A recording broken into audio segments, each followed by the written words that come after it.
Hola, ¿qué tal? Bienvenidas, bienvenidos a Impacto Económico, la información económica en la pantalla de Telesur. Yo soy Laura Prada y les presento nuestros titulares. El modelo económico de Bolivia mantiene bajo control el índice inflacionario y beneficia a las familias del país. Lo vemos hoy en nuestra perspectiva latinoamericana.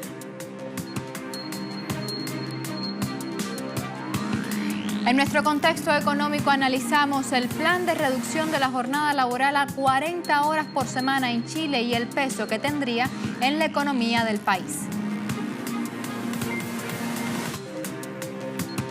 En Economía 360, la Comisión Europea pone nuevas exigencias al gobierno griego para cumplir con sus acreedores de deuda.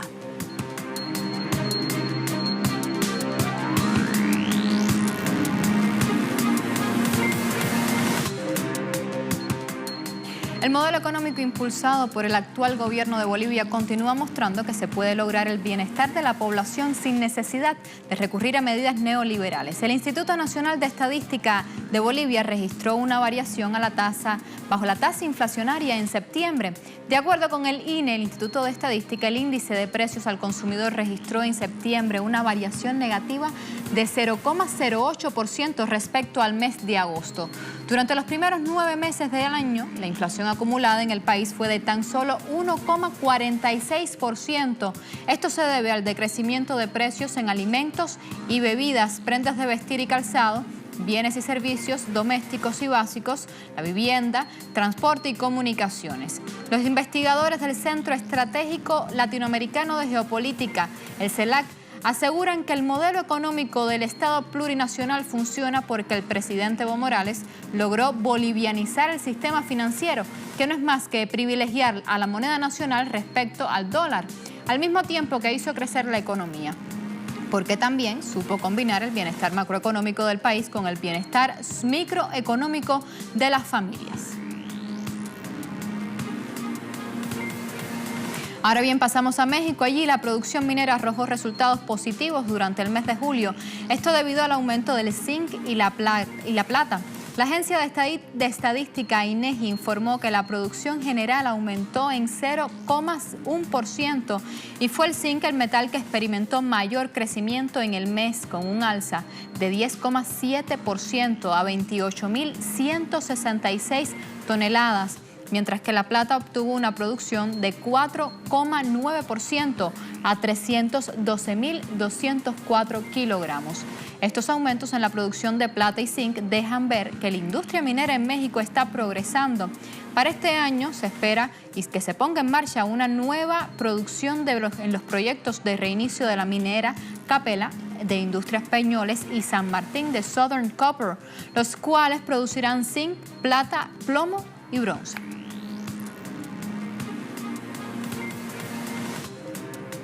En Ecuador, el presidente Lenín Moreno ratificó su decisión de mantener la eliminación de los subsidios del combustible en el país, una de las medidas contenidas en las recientes reformas económicas que han desatado protestas populares. La eliminación del subsidio está alineada con el acuerdo adquirido por el gobierno con el Fondo Monetario Internacional. Esta decisión desató las protestas de transportistas y de la ciudadanía. En rueda de prensa, el mandatario fue enfático al referirse a las medidas aplicadas, que según ha dicho es en beneficio del país, porque antes se perderían 60.000 millones de dólares por ese concepto. El mandatario aseguró que los recursos que se utilizarán exclusivamente para temas de seguridad, salud y educación.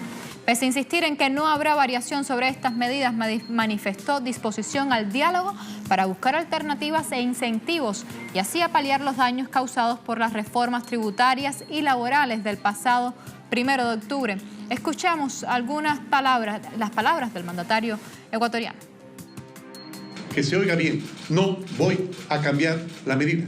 Que quede claro, se eliminó el subsidio, se acabó la sanganería y de aquí en adelante vamos construyendo el nuevo Ecuador que todos anhelamos, que todos soñamos. Muchas gracias. En Argentina, gremios del servicio aeronáutico del país ratificaron la medida de paralización de sus actividades. Revisemos más información del medio argentino, página 12, que titula Paro de pilotos, otra reunión con mal pronóstico. El presidente de Aerolíneas Argentinas, Luis Malvido, confirmó una convocatoria a los gremios para intentar revertir el paro de 48 horas que comenzaría esta medianoche, pero advirtió que no les hará una propuesta salarial como la solicitada por los trabajadores. Desde la Asociación de Pilotos de Línea Aérea advirtieron que si la empresa no hace una propuesta superadora, la medida de fuerza se concretará. Lo que piden los pilotos es un incremento del 31% que se sume al 23% otorgado hace meses, para llegar así al porcentaje de inflación actual que ronda el 55%. Pero desde el gobierno, a través de la voz de Malvido, ya quedó claro que eso no ocurrirá y todo hace prever que el conflicto continuará.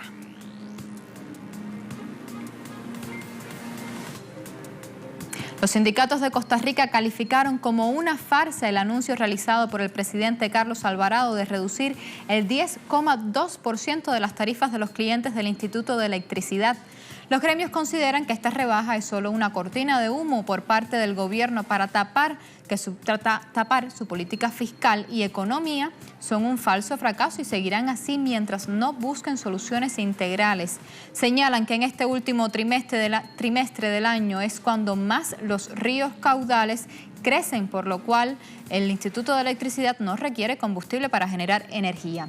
Agregan que este tipo de acciones son las que les restan credibilidad al presidente Carlos Alvarado por tratar de engañar al pueblo. Para finalizar, dicen que todo esto es una bomba de tiempo que traerá desempleo y poca inversión al país. Y los trabajadores chilenos convocaron a una movilización para rechazar la propuesta provisional del gobierno de Sebastián Piñera para protestar en contra del funcionamiento de las administradoras de fondos de pensiones, las AFP. Ampliamos los detalles a través de la siguiente historia. La Coordinadora Nacional de Trabajadores No Más Administradoras de Fondos de Pensiones de Chile convocó una marcha nacional para el 6 de octubre, con el fin de exigir al gobierno de Sebastián Piñera la desestimación del sistema de capitalización individual. El actual modelo de pensiones, fundado en el Decreto Ley 3500 del año 2009, es obligatorio y consiste en que todos los trabajadores deben depositar cada mes un porcentaje de su sueldo o ingreso en una cuenta personal en una AFP para financiar la pensión futura en la etapa de retiro. Lo que debe ingresar cada individuo responde al 10% de su remuneración. Otro porcentaje corresponde a la comisión que cobra la AFP por gestionar las cuentas de los trabajadores y uno más para acceder al seguro de invalidez y sobrevivencia. Sin embargo, la coordinación de No Más AFP señala que a partir de enero de 2020, cuando entre en vigencia la agenda del gobierno sobre el sistema de previsiones, las personas se percatarán que la mejora no superará los 100.000 pesos adicionales. Igualmente, el sector indica que la propuesta gubernamental impedirá que los chilenos puedan acceder a los fondos de pensiones que ahorran. Vamos a una primera pausa. Al regreso continuamos hablando sobre Chile en contexto porque hablamos de en torno a las discusiones para la reducción de la jornada laboral en ese país. Ya regresamos.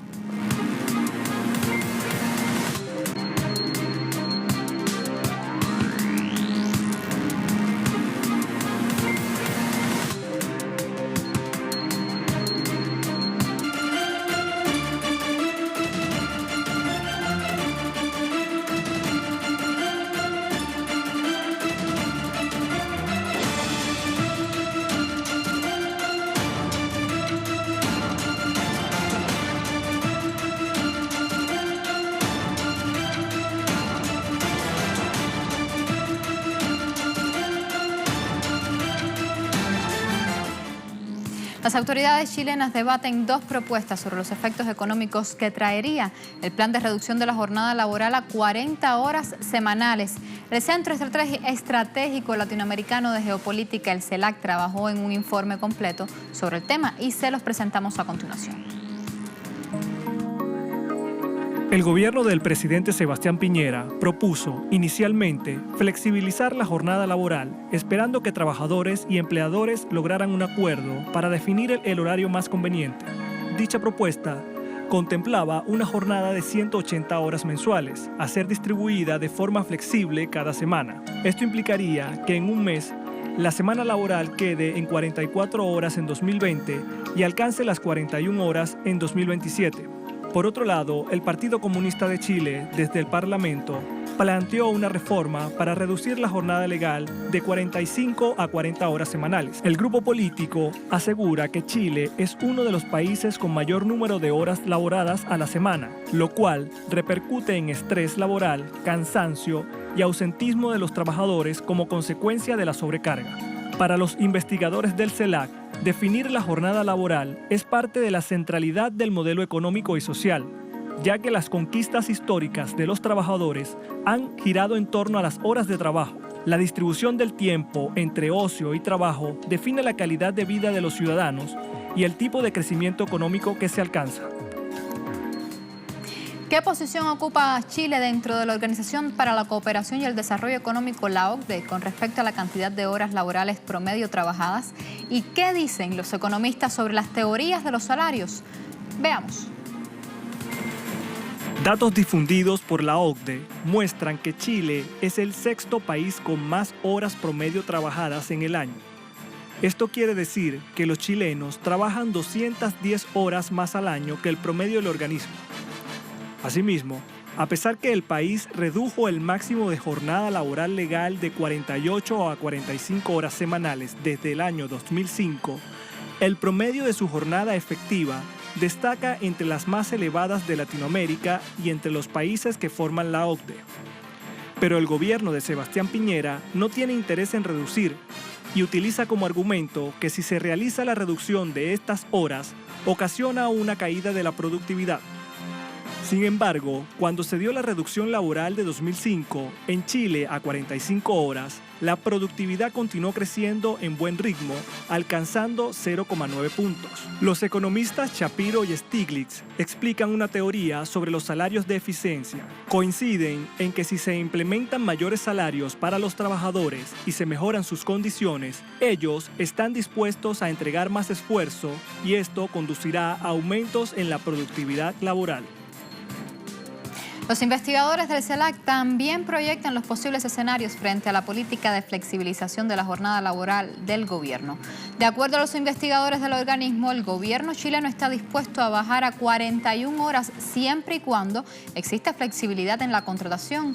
Con ello, se debe dotar de todas las herramientas a la patronal para que pueda ajustar el horario laboral y de tal forma que se minimice el costo salarial. Incluso señalan que el Ejecutivo puede dejar la puerta abierta para que se facilite el incumplimiento de la norma y se hace mucho más difícil para los órganos de control verificar que se esté cumpliendo esa normativa.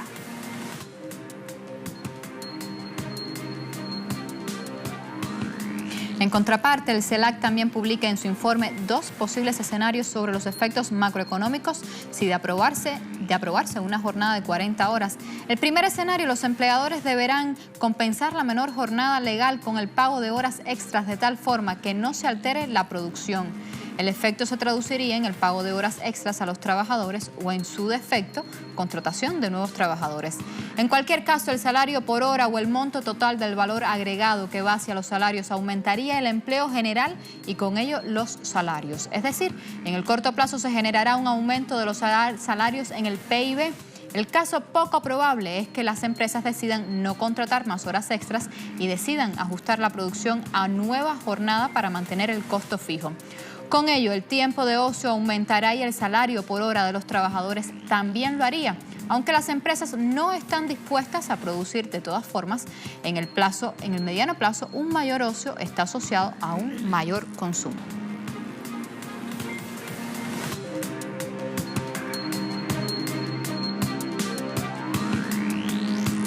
Hacemos otra pausa acá en Impacto Económico. Al regreso revisamos Economía 360. ¿Qué debe hacer Grecia para cumplir con la deuda a sus acreedores? Lo vemos a continuación, al regreso de la pausa en Economía 360. Quédese.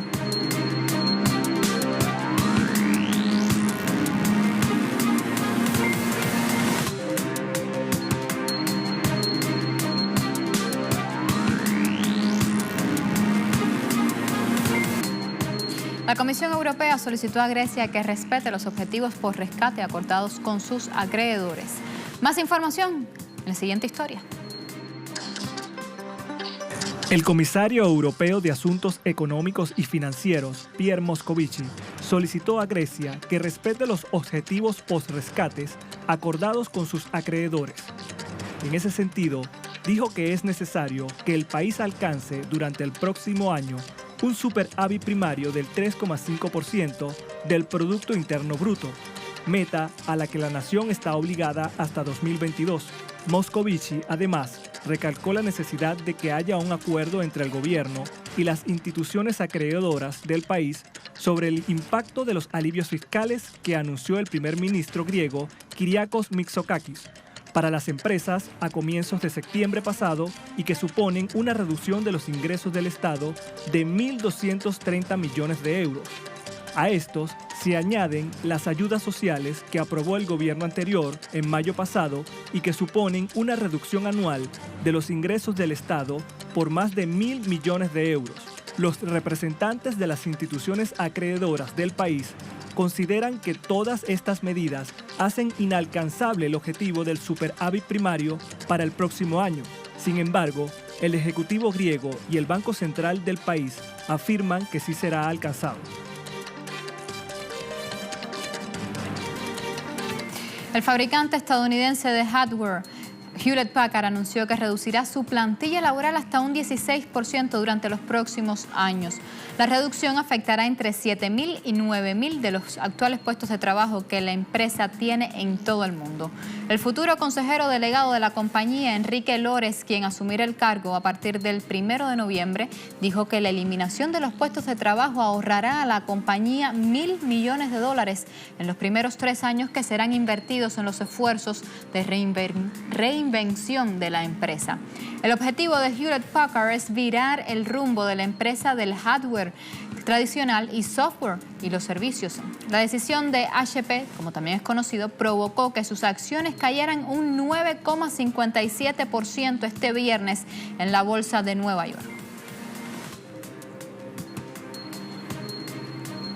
Y en Estados Unidos, el Departamento de Comercio informó que el déficit comercial del país alcanzó un total del 1,6% durante el mes de agosto, mientras que en el acumulado de los primeros 8 meses del año, el déficit alcanzó un 7,1%, hasta los $428.700 millones. En dicho periodo, las importaciones tuvieron un alza del 0,5% hasta los $262.800 millones y las exportaciones lo hicieron en 0,2% hasta los $207.900 millones, pese a que el presidente Donald Trump ha implementado medidas proteccionistas. En cuanto al desequilibrio con China, este se redujo levemente en agosto de 29.600 millones a 28.900 millones y se espera que la próxima semana una delegación de China viaje a la capital de Estados Unidos para una nueva ronda de conversaciones comerciales.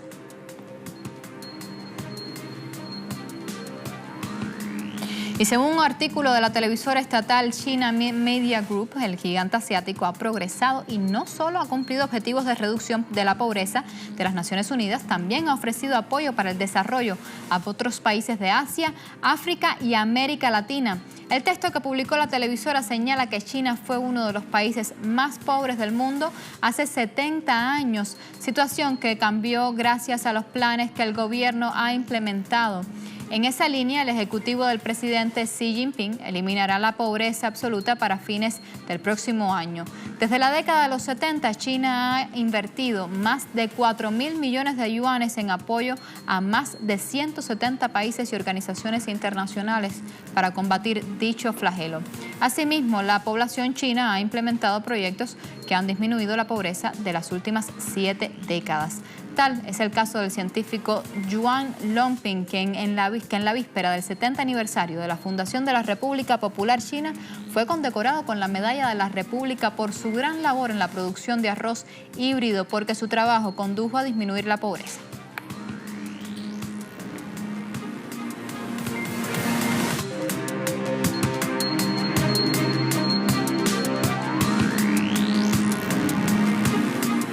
Ahora bien, revisamos los precios del petróleo al final de la semana acá en Impacto Económico y comenzamos con el barril de petróleo intermedio de Texas WTI, que marcó 53.5 $1.30 el barril, al alza con 1,22%.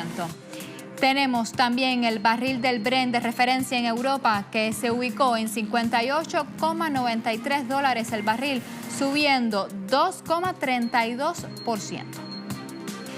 Tenemos el crudo venezolano, que se ubica al día en 374,17 yuanes, con una tasa de baja con 37,37 yuanes. Estas son las informaciones de petróleo de fin de semana y así terminamos este impacto económico de toda la semana. Quédese con nosotros, nos vemos la próxima semana. Hasta el próximo.